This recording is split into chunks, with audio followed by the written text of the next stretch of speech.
વડોદરા હરણી boat દુર્ઘટના જે બાદ હવે ડીઈઓ કચેરી પણ એક્શનમાં આવી છે।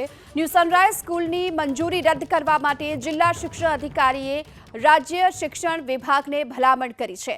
ન્યૂ સનરાઈઝ સ્કૂલની મંજૂરી રદ કરવા માટે આ ભલામણ કરવામાં આવી છે। રાજ્ય સરકારને સ્કૂલને ₹10,000નો દંડ કરવા માટેની પણ ભલામણ કરાઈ। જવાબદાર જે શિક્ષકો છે તેમની સામે પણ કાર્યવાહી કરવામાં આવે અને સ્કૂલના સંચાલકોને આ અંગે આદેશ આપવામાં આવ્યો છે। જે બેજવાબદાર ન્યૂ સનરાઈઝ સ્કૂલ પર હવેથી કાર્યવાહી શરૂ થનાર છે અને સ્કૂલના કેજીથી લઈ ધોરણ 6ના કુલ 82 વિદ્યાર્થીઓ માટે 18 જાન્યુઆરીએ હરણી લેક ઝોન ખાતે પ્રવાસનું જે આયોજન કરવામાં આવ્યું હતું, આ પ્રવાસના આયોજન બાદ જે બોટ દુર્ઘટના બની અને તેને લઈને જ હવે તો શિક્ષણ વિભાગની કચેરી જિલ્લા શિક્ષણ અધિકારી હાલમાં તો એક્શનમાં આવ્યા છે અને આ સાથે જે જવાબદાર સંચાલકો છે, શિક્ષકો છે, તેમની સામે કાર્યવાહી કરવા માટેની પણ વાત કરવામાં આવી છે। તો બોટ દુર્ઘટના બાદ વડોદરા મહાનગરપાલિકા પણ એક્શનમાં આવ્યું છે।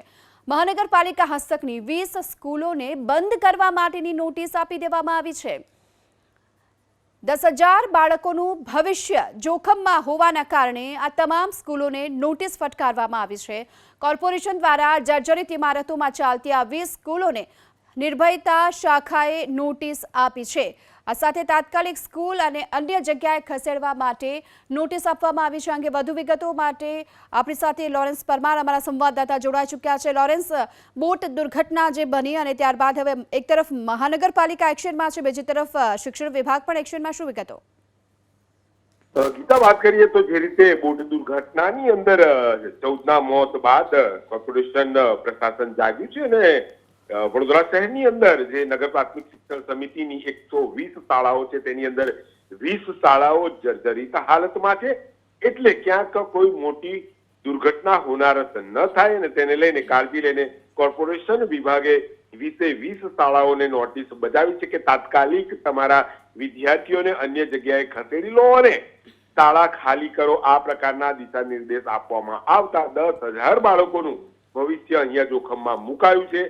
કોર્પોરેશન જે તંત્ર છે અને તેની નિર્ભયતા શાખાએ નોટિસ આપી છે કે તાત્કાલિક અસરથી આ જર્જરિત જે શાળાઓ છે તેમાંથી વિદ્યાર્થીઓને ખસેડી લેવામાં આવે, કેમ કે બોટ દુર્ઘટનાની અંદર જે ગંભીર ક્ષતિઓ આવી, 14 લોકોના મોત થયા અને હવે કોર્પોરેશન તંત્ર તેના માથેની જે જવાબદારી છે તે પણ શિક્ષણ સમિતિ એટલે કે નગર પ્રાથમિક શિક્ષણ સમિતિના માથે નાખી રહી છે કે જો શાળા તમે ખાલી ન કરાવો ને કોઈ દુર્ઘટના ઘટશે તો તમારી જવાબદારી। કુલ મળીને વાત કરીએ તો બોટ દુર્ઘટના બાદ જે નાની ક્ષતિઓ હતી તમામ જગ્યાએ કોર્પોરેશન તંત્ર ધ્યાન રાખી રહ્યું છે અને 20 શાળાઓને ખાલી કરવાના દિશા નિર્દેશ આપતી નોટિસ આપી દેવામાં આવી છે। જી આભાર આપનો આ સમગ્ર માહિતી બદલ। તો આ બોટ દુર્ઘટના બાદ મહાનગરપાલિકા પણ એક્શનમાં છે અને આ પ્રકારની ઘટના ન બને તેને લઈ સતર્ક છે।